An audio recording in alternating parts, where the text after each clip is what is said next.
Hello everyone, my name is Terence Eden. You can find me at Edent all over the web. I'm also broadcasting my contact details on the physical web because I'm cool. I'm really cool. So I've been building domestic IoT stuff for about 4 years now, and I want to tell you just a little something about me. I hate my life. It is awful. If you're involved in the domestic IoT space, just rethink your life, stop what you're doing and go home. It is awful. It is just absolutely dreadful. I also like to find out a little bit about my audience. So if you're single, give me a cheer. If you're single, give me a cheer. Okay, so single people, people who live by yourselves, this is fine. Go ahead and do this. You are not going to annoy anyone but yourself by setting up domestic IoT products.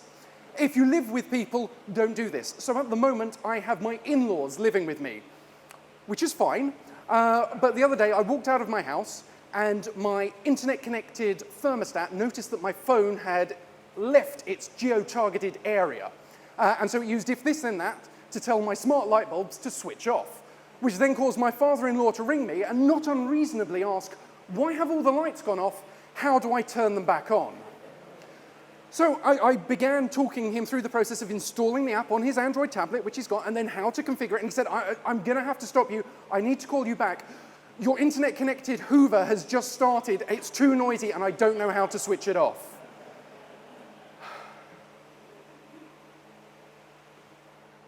It's just awful. No, it really is. I mean, I'm really lucky. So my wife is amazing. Whenever I come home and say, darling, from now on we control our toaster with an app, she's fine with that. She's delighted. But even better than that, my wife is really handy with a drill. I am not very handy with a drill. When I drill into things, I hit electrical wires. That hurts. Water pipes, that causes a mess. Or like structural things, which involves getting a guy out to fix your house, and that's really expensive. And there's a lot of drilling in domestic IoT stuff. So if you've got a standard UK smoke alarm, it probably just has 2 holes and they're in the same position, or more or less every smoke alarm. So you can just swap your smoke alarms. I got a Nest internet-connected protect smoke alarm thing, and it has 4 holes, none of which are in the same place as my old smoke alarms. So it's all right, my wife went up the ladder and started drilling stuff up, and we fitted, and then we've got some holes there, and it's just, it's a right pain in the, am I allowed to swear in this talk? James, is swearing okay? He's put the thumbs up. It's a right pain in the arse, frankly, drilling stuff up. And if you live in rented accommodation, it's even worse. You just can't do it. So how did I get started with all this? So about 4 years ago, I had some solar panels fitted, and the guy who was fitting them came along and said, oh, can I get your Wi-Fi password? I was like, you want to check your emails? He said, no. Your solar panels come with an app, and you can check their production at the end of each day. Oh my God, how cool is that? I got an app. And he goes, but even better, your solar panels come with an API. Solar panels with an API, this is brilliant. So the first thing we discovered was a domestic internet router, like you'll get from BT or whoever, don't have enough Wi-Fi power to go up into your loft. They're just not designed for that, like 2 floors max. So I picked up 20 meters of Ethernet cable, which I just had lying around, as we all do, and then got my wife to drill a hole in the ceiling. It's fine. And then we ran the cable up and we plugged it in, and it was brilliant. And so I got my laptop, I found its IP address, and I connected directly to my solar panels. And there was no username, and there was no password, and there was no security whatsoever. Basically, what I'm saying is, if you come around to my house and get on my Wi-Fi, you can reconfigure my solar panels. It's fine. Hardware manufacturers can't write software. It's just the law. They just can't. They're dreadful at it. So I thought, okay, what am I going to do with this? So the app is a bit rubbish because hardware manufacturers can't write software. So I got a Raspberry Pi, as all good stories start, and I plugged it in and configured it, and every minute it collects data from my solar panels and then graphs them, and I was like, okay, that's cool. What do I do with this data?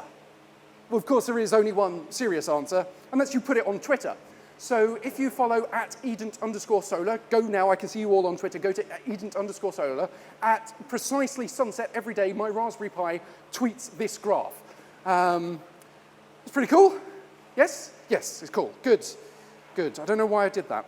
The next thing I looked at was light bulbs. So I got some LifeX bulbs. So they're, again, brilliant. You just plug them in, do it like that, configure them with an app, which is a bit rubbish, and they more or less work. But the problem is, with smart light bulbs, is you sit down and you think, I want to turn on the lights, and so you pull out your phone, and then you unlock your phone, and then you scroll through, and then you find the app, and then you click on the app, and then you wait for the app to boot up.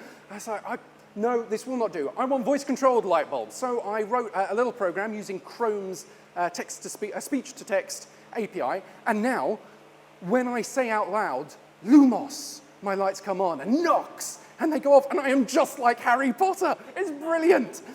Now, of course, LifeX is pretty cool. They've got all these APIs, and they're fairly secure, so that's good. But when you're doing voice control stuff, you run into the problem of homophonic disambiguation, which means it means that words sound similar. So when I say, hey, have you read that book? My light bulbs turn red, which is cool. Now, it's really hard to control all these things. And what I found, genuinely, the best way to control these things is not with their app, because the hardware manufacturer can't write software. It's to use something like LifeX, if this, then that. So we're all familiar with if? Give me a cheer. There we go. They're not paying me to do that. So I've got it now so that when my smart smoke alarm detects fire, all the light bulbs in my house flash red, which is so cool. It's not safe, but it's cool. Which is good, I guess. But the problem is with LifeX is they're expensive. They're like 30 to 50 quid each. So I've got 2 in my lounge, so that's like 100 quid. That's extravagant. In my kitchen, I've got like these banks of 4 and 4. So to put LifeX bulbs in is not sensible. Well, it is for me. I found a security flaw with LifeX bulbs, so they sent me a whole bunch for free. But for most people, it's just not possible. So I got a Wi-Fi light switch, because then anyone could just go and use it. You don't need an app. It's brilliant. Now, what you'll notice from this is that it's really quite big. So I had to get my wife to drill out a section of the wall so it would fit in there. And the other thing you'll notice is it's got live, switch live, and neutral wiring on there. Now, give me a cheer if your light switches have neutral wiring to them. No, they don't, because UK houses don't. So this is useless.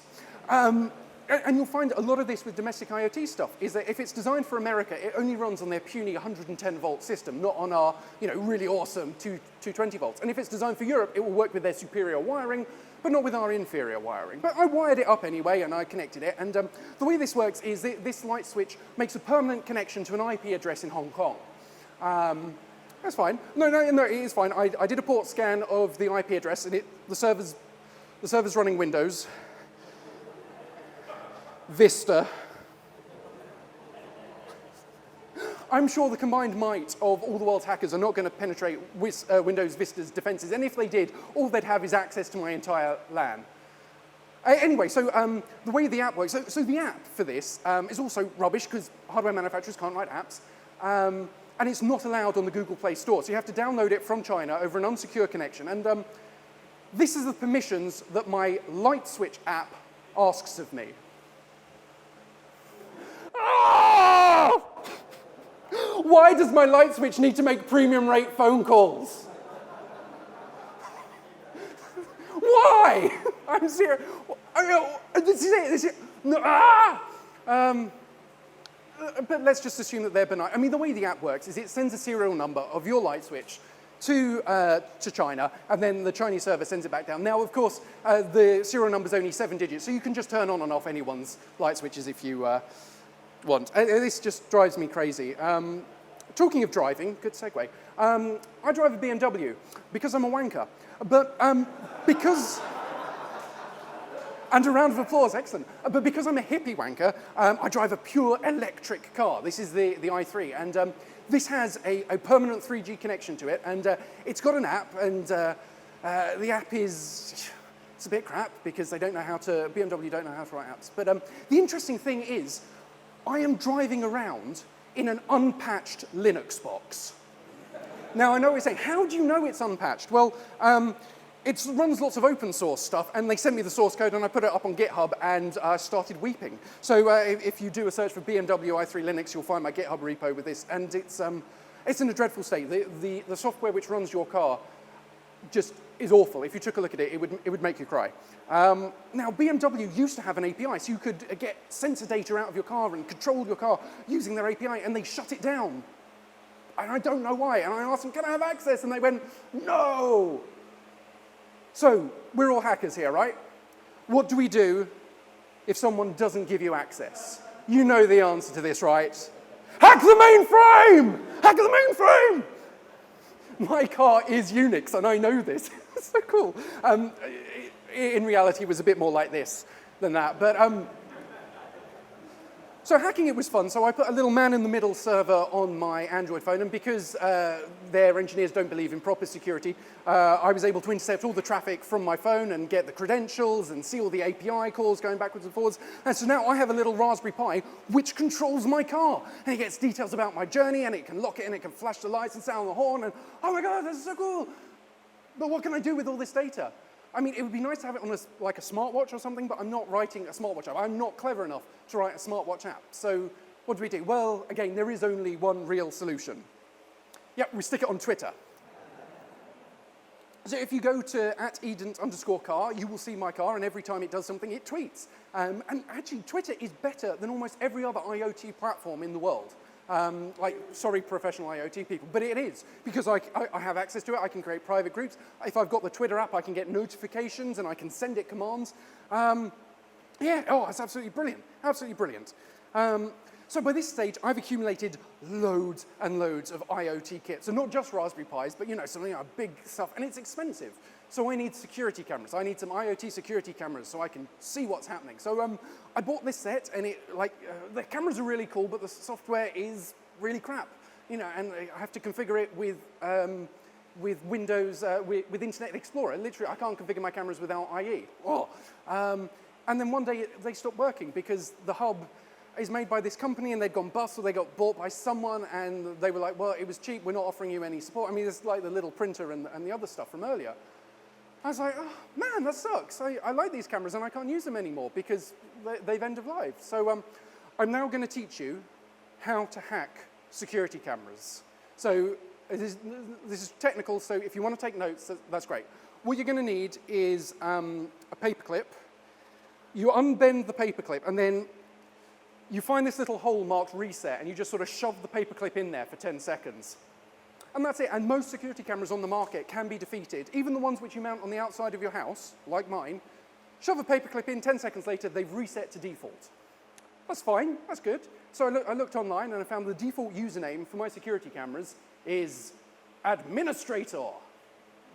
Can anyone guess what the password is? Shout out your password guesses. Password, yes? 1, 2, 3, 4. Oh, my sweet summer child. You're so naive. If this was a trick question, there is no password. I really wish I was making any of this up. This is all true. So okay, so now I've got these security cameras, and I can control them, and I can tweet them to do stuff. And I thought, okay, what can I do? Let's start mashing some stuff up. So I've mashed up my security cameras with my solar batteries and my solar panels. And now if you go to @Oxford Solar Live, yes, it's Twitter again, every minute these cameras take a photo, and they superimpose all this data, and then I can see in real time. Incidentally, you can store an awful lot of data on Twitter for free. So that's worth thinking about. So now I've got loads and loads of kit and loads of apps. And it's a nightmare because I'm geeky. I set all this up myself. And sometimes I look at this and I go, right, my toaster, was that Wemo or is that Nest? No, Nest is the Nest is the smoke alarm. Tado is the thermostat. And I can't remember. I literally can't remember. And there's no way to see an overview of my house. That's all. These all have proprietary standards. They all talk different languages. Some work on the cloud, some work locally, some are JSON, some are XML. And now there are some people who are building things like Ncube and Withings and Miscaverde, a few of these companies. But they're little hubs, so it's another thing to buy. And you're reliant on them staying in business, and that they can actually talk to everything, and it's all compatible, and often it isn't. So what is a geek to do when you've got loads and loads of kit, and none of it talks to each other? I think you know the answer to this. I built my own. So if you go to ourhouse.tech, because .tech is a TLD now, because I can like money, I guess, you can see an overview, a dashboard of my house. So this is what my wife and I have built. This is what we use. It sits on a tablet in our home. So we can see, the robot vacuum cleaner has done stuff. So I added Wi-Fi to my robot vacuum cleaner. And, this is the temperature in the house. Hang on, have the light bulbs gone off? What's the battery like? And it's really good. But I've built this on some open source thing, Freeboard or something like that, and they've just announced, yeah, we're bored of writing this open source thing. We're turning it over to the community, which means we're abandoning it. So I now have to look for another hub to do all of this stuff. And it's getting exhausting. It really is. None of this is making my life any better. It really isn't. I mean, it's kind of nice knowing what temperature my house is, but I cope well enough without it. I mean, being able to turn on my lights remotely when I'm ill is nice. It's not life-changing. It's just a lot of hard work. It's a lot of stress. I have to I literally opened up my plug socket app the other day and it said, before you continue, we need to update the firmware on your plug socket. Oh, great, so I have to wait 20 minutes before I can have a cup of tea. Thank you, Internet of Things. It upsets me. It genuinely does make me sad and angry. So this is more or less everything I've got. I mean, it's not everything I've got, because I'm always adding new stuff, and you can argue about what an Internet of Things is. You know, my TV, I can control remotely, and I can program from afar, and I can see the brightness and get sensor data and then mash it up with other stuff. Is it an Internet of Things? Is it domestic tech? Is it automation? I don't know. All I know is that it's fundamentally useless, because Panasonic have decided that they're not updating their app for last year's TV model. So if you want to carry on using the app, you have to buy a new TV. I can't afford to keep up with all this. It's really frustrating. It's really scary. It's annoying to everyone in my life. You know, when friends come over, as I say, I've got my in-laws living with us, trying to explain, okay, so we don't use light switches in this house. You have to install an app. That's hard work. You know, friends come round and they, say, oh, I want to, open the garage door or whatever. Well, I've got a sensor on here which will tell me what time, and it's very frustrating. So here are my top tips for anyone who wants to get involved in domestic IoT stuff. Don't do it. No, seriously, do not do it. It is not worth it. But if you do it, buy well-supported kit. At the moment, we buy cheap crap. And when you buy something for 30 quid, it does not come with a lifetime guarantee. It does not come with support. That means that, if you start relying on this and the company either goes bust or, just decides, yeah, we're not supporting the old model, that's it. You either stop using it, work around it, hope the open source community goes there, or you buy a new one. Not very energy environmentally friendly. Check for software updates. So my light bulbs, I got, not my light bulbs, I get confused between all the things. My cameras, they run open source, so I requested, GPL, hey, camera manufacturer, can I have all the code? And they sent it back. And it's like kernel versions from 10 years ago and Wi-Fi things, and you look through the list of vulnerabilities that they found on this Wi-Fi, and it's like, on these drivers, it's like, this is this thing which is securing my house, and you haven't even updated it against the most basic things. No, well, we sell them for 30 quid and then we let another manufacturer buy it from them. Supply chain issues. It's like, but it's not good enough. IFT is essential. Hardware manufacturers cannot write software, so you need something like IFT integration so that you can actually plug all these things together. Hubs, again, can be useful, but not necessarily so, because again, they fall into the same trap. What happens when they go bust? And then, second to last, check for the family acceptance factor. So maybe your spouse isn't as tolerant as mine. Maybe you have kids living with you and they don't understand that they shouldn't reconfigure the dishwasher every morning. Here's the crux of the problem. Most domestic IoT stuff is designed by bros living in Silicon Valley who live by themselves because they can't get a girlfriend. And that's it, that's true. They are designed for single users. I see we've got some bros in the audience. What up, guys? But no, they're designed for solipsists. They're designed for people who live by themselves. My light bulb app, you want everyone in your house to control your light bulbs. The only way you can get everyone in your house to control your LifeX bulbs is if they all share the same account details and if they're all on the same Wi-Fi network. So if you want to segregate stuff, or if you don't want someone accidentally deleting your light bulbs, you can't do it. Why? Because, well, people just live by themselves in cool, trendy lofts. No, they don't. So here's my final tip. Here's my final tip for domestic IoT stuff. And it's this. Stock up on batteries. So a year ago, I got a Tado smart thermostat, and a year to the day, it emailed me saying, Daddy, I'm hungry, feed me. So I've had to go and buy some AAA batteries to fit in this thing. And of course, all my other kit takes different batteries. In fact, My Nest Protect smoke alarm takes AA batteries, but not just any AA batteries. It insists on Energizer lithium batteries. I put in Duracell batteries, and it sent me an email complaining. That sums up the domestic IoT situation. Incompatible bloody batteries. This has been very therapeutic. Thank you so much for listening. Thank you.